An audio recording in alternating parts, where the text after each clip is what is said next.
The Vikings and their ships fascinate an entire world.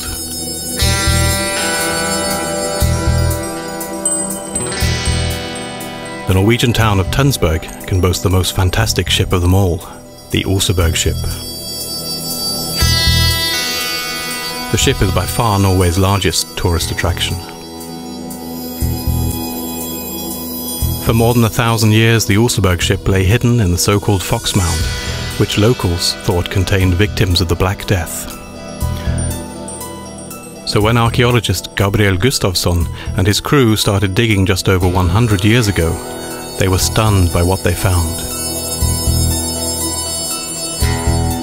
An almost unbelievable treasure of Viking artifacts. It was a world sensation. Archaeologists ranked the Oseberg find along with Tutankhamun's grave in Egypt.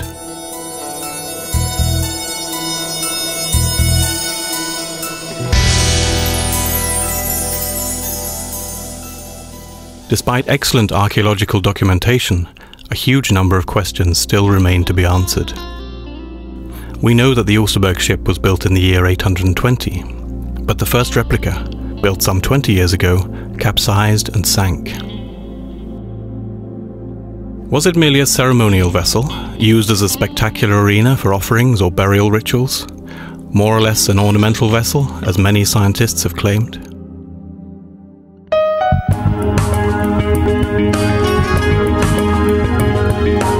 Tønsberg's neighbouring town Sandefjord has the Gaia, a replica of the Gokstad Viking ship.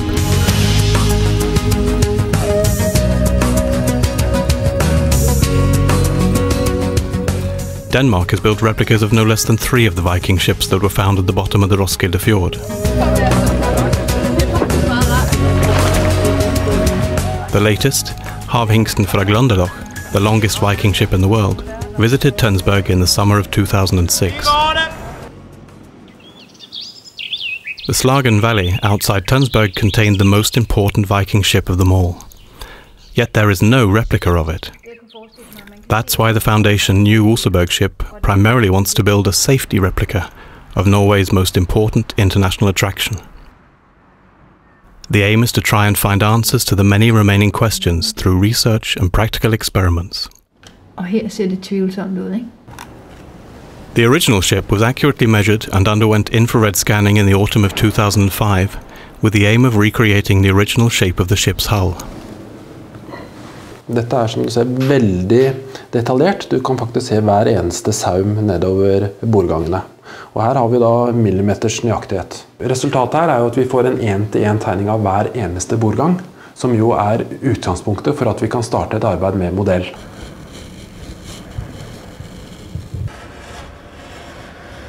Six months after the scanning project, boat builders Geir and Vibeke began building a replica on a scale of 1 to 100.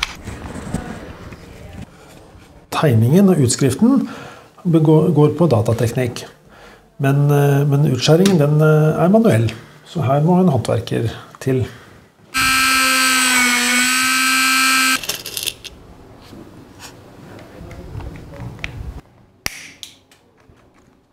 Alle bordplankerne så samlet her og sat sammen i de huller, der oprindeligt har sat bordene sammen. Og de skal så fikseres her på kølen sammen med alle spænddelene. Altså inneholder dette her eneste løsning? The model was finished in March 2007 and ready for constructive criticism. 27 of Scandinavia's foremost Viking ship experts came together to provide some feedback and add their insight to the results. Jeg vil ha mer kurvatur i spantet her ute. Det vil fordele sig sådan, ja. Det ikke konstruktivt og interessant kun at kritisere. Vi skal komme ind med nye indspil og bedre indspil end det, der har været.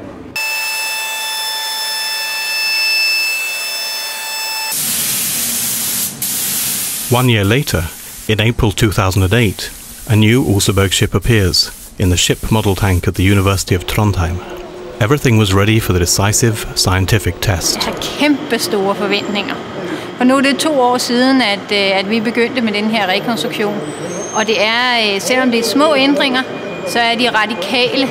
Altså i mit hoved, så de store ændringer, selvom at man ikke kan se det med det blotte øje. The captain of the previous reconstructed Viking ship that capsized and sank in 1988 was present, as was a team from Norway's national TV channel.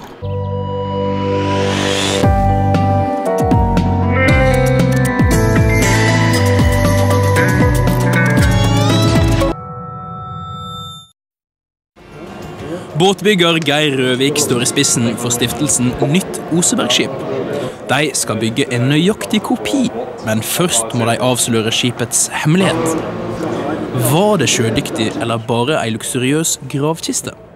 Det vi da tror er at Fredrik Johannessen, som satte sammen dette skipet i 1906 og 1907, han måtte jo bestemme seg underveis litt over hvordan skipet skulle se ut. Men han bestemte seg for en litt slak kjølkurve, og med det så kom stevnen litt langt frem. Forstevnen kom for langt frem. Dommen over den nye modellen står og faller på den vitenskapelige testen. Der blir det kjørt tester med forskjellige vekter på modellen, forskjellige krengevinkler, forskjellige sånne avdypsvinkler som seilbåter vil ha. Og så måler vi hva slags seilegenskaper den da har, opp til for eksempel, vi har testet helt opp til 20 knop.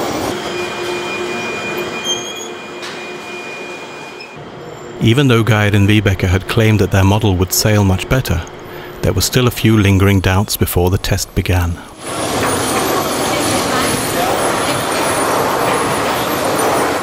The model had to withstand high speed, hard tilting and a heavy load without taking in water.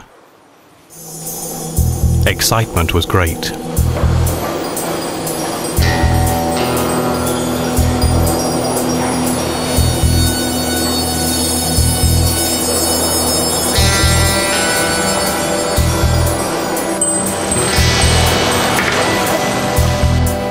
Dette kan ikke bli bedre.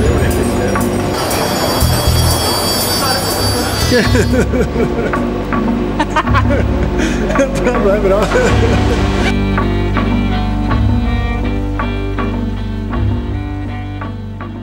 It's been proven. The OsebergSkip was never meant to be just a well-decorated ceremonial ship used for burials alone.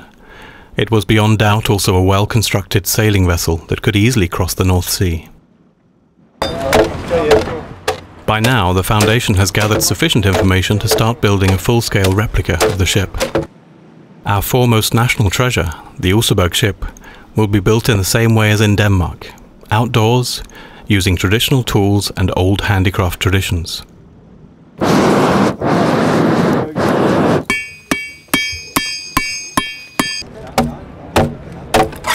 Public will be able to follow the building process in detail.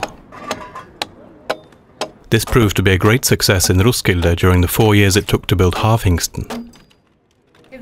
All work will take place in close cooperation with the Viking ship museums in Oslo and in Roskilde.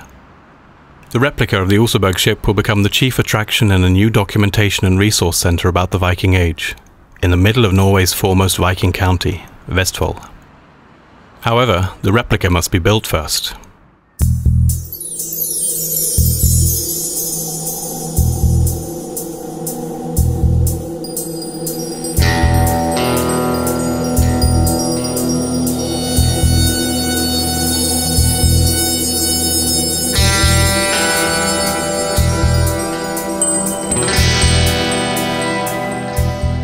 Vestfold and Norway will at last get their scientific safety replica of one of the most important finds in the history of archaeology. The project is of local, national and even more international significance.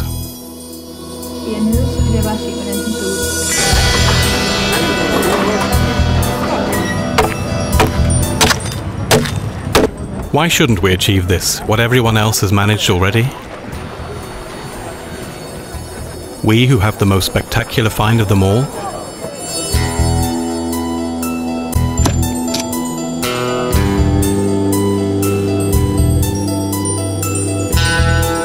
The very symbol of the Viking era? The OsebergSkip.